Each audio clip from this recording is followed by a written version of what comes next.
Bismillahirrahmanirrahim. Assalamualaikum warahmatullahi wabarakatuh. Apa kabar adik-adik semua? Alhamdulillah. Baiklah, pertama-tama saya akan memperkenalkan diri terlebih dahulu. Perkenalkan, nama saya Iin Fadillah. Saya dari Fakultas Kesehatan Masyarakat Universitas Muslim Indonesia. Nah, pada kesempatan kali ini saya akan melakukan penyuluhan dengan tema apa itu virus corona dan bagaimana cara menghadapinya. Nah, adik-adik di sini sudah tahu apa itu virus corona? Ya, betul sekali. Virus corona atau SARS-CoV-2 adalah virus yang menyerang sistem pernapasan. Penyakit karena infeksi virus ini disebut COVID-19. Virus corona bisa menyebabkan gangguan ringan pada sistem pernapasan, infeksi paru-paru yang berat, hingga pada kematian. SARS-CoV-2 ini atau yang lebih dikenal dengan nama virus corona adalah jenis baru dari coronavirus yang menular ke manusia. Virus ini sebenarnya bisa menyerang siapa saja, mulai dari bayi, anak-anak, orang dewasa, hingga termasuk ibu hamil dan ibu menyusui. Nah, infeksi virus corona disebut COVID-19 atau Coronavirus Disease 2019 dan pertama kali ditemukan di kota Wuhan, Cina pada akhir Desember 2019. Virus ini menular dengan sangat cepat dan telah menyebar ke hampir semua negara, termasuk di Indonesia, hanya dalam waktu beberapa bulan saja. Hal tersebut membuat beberapa negara menerapkan kebijakan untuk memberlakukan lockdown dalam rangka mencegah penyebaran virus corona. Di Indonesia sendiri diberlakukan kebijakan pembatasan sosial berskala besar atau PSBB untuk menekan penyebaran virus ini. Nah, coronavirus ini adalah kumpulan virus yang bisa menginfeksi sistem pernapasan. Pada banyak kasus, virus ini hanya menyebabkan infeksi pernapasan ringan. Nah, infeksi apa yang disebabkan? Seperti apakah infeksi itu? Ada yang tahu adik-adik? Nah, betul. Salah satunya yaitu seperti flu. Namun, virus ini juga bisa menyebabkan infeksi pernapasan berat seperti infeksi paru-paru. Gejala virus corona atau COVID-19. Nah, gejala awal infeksi virus corona atau COVID-19 bisa menyerupai gejala flu, yaitu demam, pilek, batuk kering, sakit tenggorokan, dan sakit kepala. Setelah itu, gejala dapat hilang dan sembuh atau malah memberat. Penderita yang dengan gejala berat bisa mengalami demam tinggi, batuk berdahak, bahkan berdarah, sesak napas, dan nyeri pada dada. Nah, secara umum ada 3 gejala yang bisa menandakan seseorang terinfeksi virus corona, yaitu yang pertama demam, suhu tubuh di atas 38 derajat Celcius, yang kedua batuk kering, yang ketiga sesak napas. Nah, ada beberapa gejala lain yang juga bisa muncul pada infeksi virus corona meskipun jarang, yaitu diare, sakit kepala, hilangnya kemampuan mengecap, rasa atau mencium bau, dan ruam di kulit. Nah, gejala-gejala COVID-19 ini umumnya muncul dalam waktu 2 hari sampai 2 minggu setelah penderita terpapar virus corona. Penyebab virus corona atau COVID-19. Infeksi virus corona atau COVID-19 disebabkan oleh coronavirus, yaitu kelompok virus yang menginfeksi sistem pernapasan. Pada setiap bagian besar kasus coronavirus hanya menyebabkan infeksi pernapasan ringan sampai sedang seperti flu.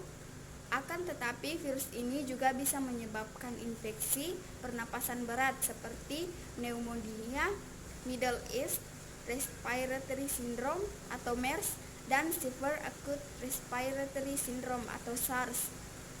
Nah, ada juga dugaan bahwa virus corona awalnya ditularkan dari hewan ke manusia. Namun, kemudian diketahui bahwa virus corona juga menular dari manusia ke manusia. Nah, seseorang dapat tertular COVID-19 melalui berbagai cara, yaitu pertama, tidak sengaja menghirup percikan ludah atau droplet yang keluar saat penderita COVID-19 batuk atau bersin.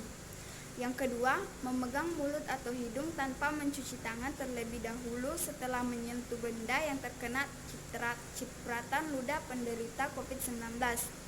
Yang ketiga, kontak jarak dengan penderita COVID-19. Yang keempat, virus corona dapat menginfeksi siapa saja, tetapi efeknya akan lebih berbahaya, bahkan fatal bila terjadi pada orang lanjut usia atau ibu hamil, orang yang memiliki penyakit tertentu, perokok, atau orang yang daya tahan tubuhnya lemah, misalnya pada penderita kanker. Yang kelima, karena mudah menular, virus corona juga berisiko tinggi menginfeksi para tenaga medis yang merawat pasien COVID-19. Oleh karena itu, para tenaga medis dan orang-orang yang memiliki kontak dengan pasien COVID-19 perlu menggunakan alat pelindung diri atau APD. Diagnosis virus corona atau COVID-19. Untuk menentukan apakah pasien terinfeksi virus corona, dokter akan menanyakan gejala yang dialami pasien dan apakah pasien baru saja bepergian atau tinggal di daerah yang memiliki kasus infeksi virus corona sebelum gejala muncul. Nah, dokter juga akan menanyakan apakah pasien ada kontak dengan orang yang menderita atau diduga menderita COVID-19. Guna memastikan diagnosis COVID-19, dokter akan melakukan beberapa pemeriksaan berikut, seperti rapid test untuk mendeteksi antibodi yang diproduksi oleh tubuh untuk melawan virus corona. Yang selanjutnya swab test atau tes PCR untuk mendeteksi virus corona di dalam dahak. Selanjutnya CT scan atau ronsen dada untuk mendeteksi infiltrat atau cairan di paru-paru. Hasil rapid test COVID-19 positif kemungkinan besar menunjukkan bahwa Anda memang sudah terinfeksi virus corona. Namun, bisa jadi Anda juga terinfeksi kuman atau virus yang lain. Sebaliknya, hasil rapid test COVID-19 negatif belum tentu menandakan bahwa Anda mutlak terbebas dari virus corona. Pengobatan virus corona atau COVID-19. Infeksi virus corona atau COVID-19 belum bisa diobati, tetapi ada beberapa langkah yang dapat dilakukan dokter untuk meredakan gejalanya dan mencegah penyebaran virus, yaitu merujuk penderita COVID-19 yang berat untuk menjalani perawatan dan karantina di rumah sakit rujukan, memberikan obat pereda demam dan nyeri yang aman dan sesuai kondisi penderita, menganjurkan penderita COVID-19 untuk melakukan isolasi mandiri dan istirahat yang cukup. Selanjutnya, menganjurkan penderita COVID-19 untuk banyak minum air putih untuk menjaga kadar cairan tubuh. Komplikasi virus corona atau COVID-19. Pencegahan virus corona atau COVID-19 sampai saat ini belum ada vaksin untuk mencegah infeksi virus corona atau COVID-19 ini. Oleh sebab itu, cara pencegahan yang terbaik adalah dengan menghindari faktor-faktor yang bisa menyebabkan Anda terinfeksi virus, yaitu lakukan isolasi mandiri dengan cara tinggal terpisah dari orang lain untuk sementara waktu. Bila tidak memungkinkan, gunakan kamar tidur dan kamar mandi yang berbeda dengan yang digunakan orang lain. Jangan keluar rumah kecuali untuk mendapatkan pengobatan. Bila ingin keluar rumah sakit saat gejala bertambah berat, sebaiknya hubungi dulu pihak rumah sakit untuk menjemput. Larang orang lain untuk mengunjungi atau menjenguk Anda sampai Anda benar-benar sembuh. Sebisa mungkin Anda jangan melakukan pertemuan dengan orang yang sedang sakit. Hindari berbagai penggunaan alat makan dan minum, alat mandi, serta perlengkapan tidur dengan orang lain. Pakai masker dan sarung tangan bila sedang berada di tempat umum atau sedang bersama orang lain. Gunakan tisu untuk menutup mulut dan hidung bila batuk atau bersin, lalu segera buang ke tempat sampah. Itu saja penyuluhan saya hari ini yang bisa saya sampaikan kepada adik-adik, dan semoga adik-adik paham serta menerapkan beberapa langkah-langkah pencegahan COVID-19 tadi.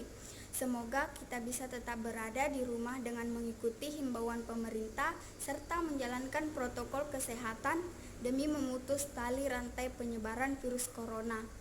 Nah, pesan saya kepada adik-adik sekalian yaitu dengan kalian tetap di rumah saja, bukan hanya diri kalian yang kalian selamatkan, tetapi juga menyelamatkan orang-orang yang ada di sekeliling Anda, termasuk keluarga dan orang-orang yang Anda cintai dari virus corona.